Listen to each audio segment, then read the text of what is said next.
It's not your vision that's the problem. Your dreams are not too big. It's your subconscious beliefs that are blocking them right now. This is Mindset by Natalia, and welcome to my channel. Your subconscious only cares about experiences. A lot of the thoughts that we have every single day are conscious thoughts. The things, I need to do laundry, I need to apply to this college, I need to do this, I need to do that. That is all your conscious brain that's telling you that. But as we know, the conscious brain is 5% of the picture. What's the rest of that 95%? It's your subconscious mind. Think of it like the coding and programming that you've given your mind through its lived experience. And that is what's really ruling your reality. Because think about it, 95% versus 5%, who do you think is going to win? You, when you're manifesting, can have very good intention and say, this is exactly what I want. But until you realize that it's safe to do that, until you gain the evidence that your subconscious can feel safe and thrive while doing it, keeping you alive, remember that's your body's job. Keep this person alive. It doesn't care about your happiness. It doesn't care about your thriving. It cares about keeping you safe through the lived experience that it's seen. Feed your mind new experiences, but give it a new outcome. What this means is you need to be doing things, action-based things. Things like meditation, visualization, those are amazing tools. But that is what I would say is the last piece, the piece that cements everything together. What actually needs to happen first is the action. So when it comes to journaling, prompts, all of that, that again is part of the last step. That's the reflection piece. First, you need to show evidence to your brain and mind that it is now safe to do these things that you want to do, and show that through the action. Let's give the example that you're trying to get back into sports. Maybe you were really into sports as a kid, you did it in college, it was your passion, it was your life for many years. And then there was some kind of accident or something that happened where you were injured, you couldn't play anymore. But now you're thinking, no, I want to get back in the gym. I want to get back into my sports. I want to get back to dancing, whatever it is that you were doing. And what's going to happen is you're going to try to step little by little into that action. Yeah, I'm just gonna throw around a few basketball hoops today. And as soon as you start, you will see these tiny little subconscious factors that will start to play in and kind of sabotage you from making this happen. So let's say all of a sudden you get hurt again, or maybe something came up so you couldn't even go to your practice. These tiny little subconscious upper limits that we have are actually your mind's way of protecting you. Because again, through its lived experience, it's seen, if I play basketball today, I'm going to get hurt, I'm going to maybe have residual feelings, I'm going to be angry, I'm going to be sad, maybe I'm going to be depressed. And it's your mind is going to do everything so that you're never in that situation again, because it knows that it doesn't feel good. It doesn't feel like it can protect itself when it's in that state of being. So what you need to do is do that little by little. Give your mind actionable steps that show it that it's safe to now do that thing. So let's say again, it's basketball that I'm doing. Rather than the first day I'm going to go into the gym and I'm going to train and I'm going to do this and I'm going to spend 4 hours playing basketball, you need to ease into it. All the time I hear and I see it myself when people start doing things that they know are good for them, there's things that come up. They get randomly sick. Someone needs their help. Their work is asking for them more time. And these are, again, tiny ways that you think the external world is doing them. Oh, well, I can't do this because someone called me in for my job. Someone did this, someone did that. But you don't realize that your subconscious is running the show. Meaning, everything that it's keeping you from doing right now is because it feels safer doing so. So in this exercise, this is all about action. This is about taking actionable small steps one at a time to build up the proof for your subconscious mind to understand that it's now safe to do these things. That is truly the only way that you'll be able to do them again and not keep that sabotaging loop. You need to give evidence of your mind and you need to rewire it from the inside out and show it, I can feel safe playing basketball. I can feel safe making so much money. I can feel safe handling my money, or I can feel safe building really good relationships. Whatever you've been blocked by so far is ruling the show. Again, subconscious is always going to win over the conscious. So how do we change that? We change the subconscious coding that we have by giving it the evidence that it can now feel safe. Have you heard of the 4 limiting belief types? There's the invisible one, the scarcity believer, the hard worker, and the guarded one.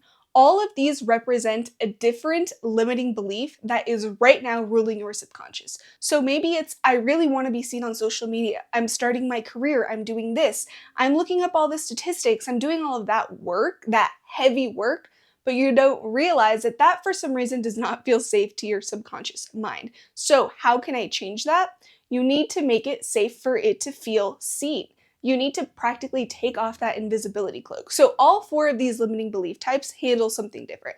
The invisible one, think of people that are really afraid of judgment, of being seen, of putting their work out there, of being exposed in some kind of way. That really scares their subconscious because maybe growing up, they were made fun of for the way that they look or for the ideas that they had. And they over time learned that they felt safe when they were in a cocoon, when they did not express themselves authentically. But obviously that limits your potential as an adult. The hard worker is someone that thinks you have to work so hard. They think that sacrifice and struggle is part of success. And let me tell you, that's not true. There's people, the people with the most success have had to work the least.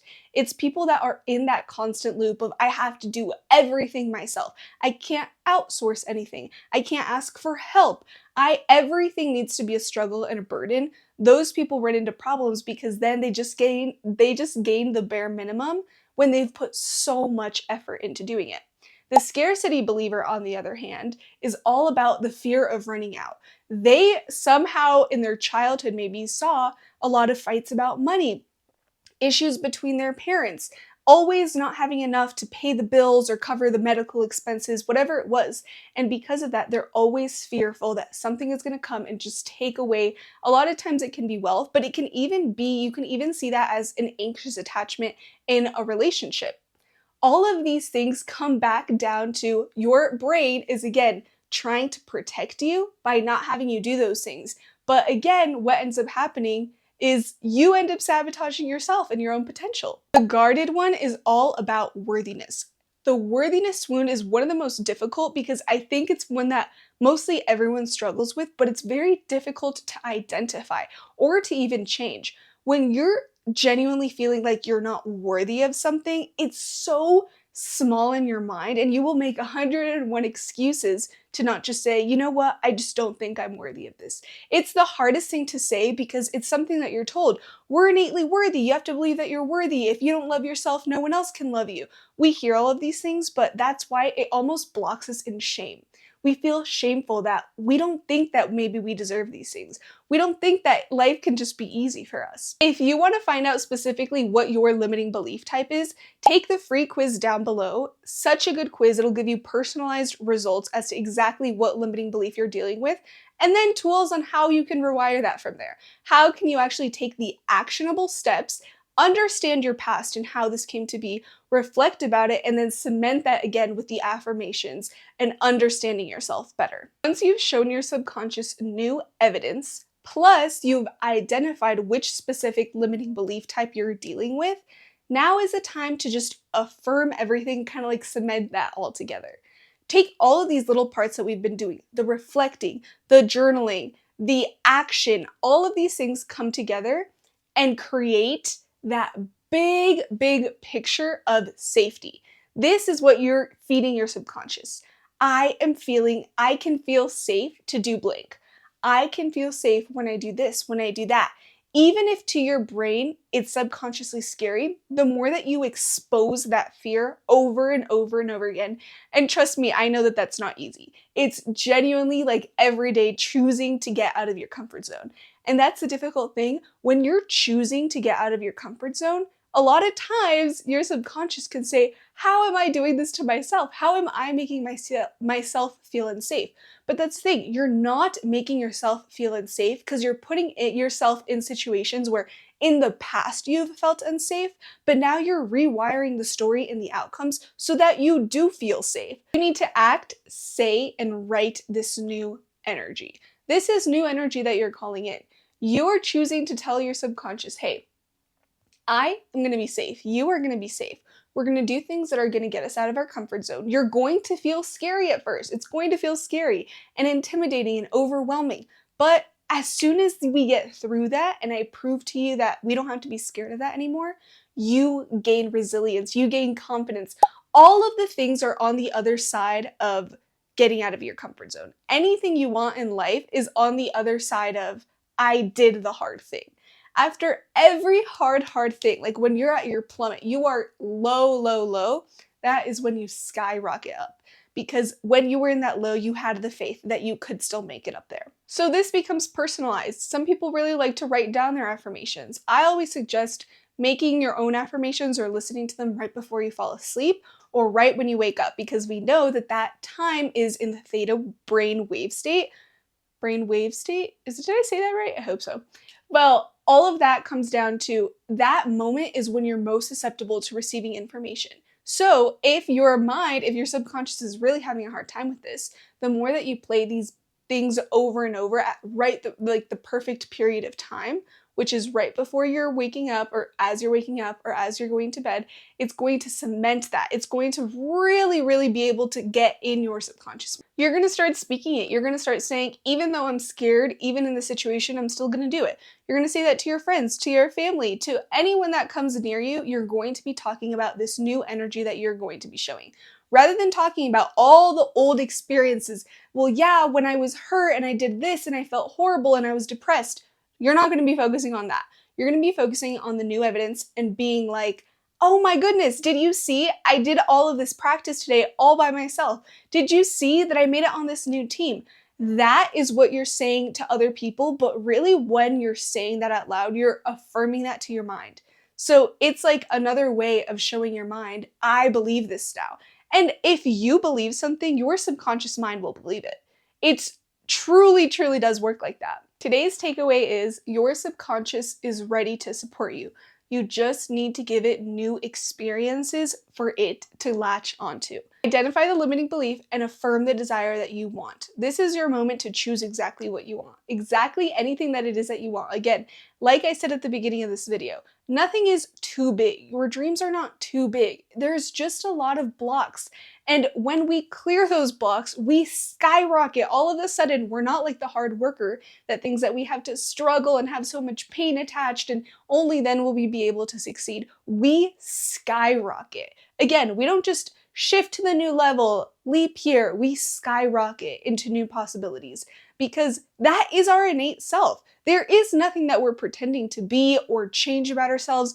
All we're truly doing is going back and reminding ourselves of our innate potential.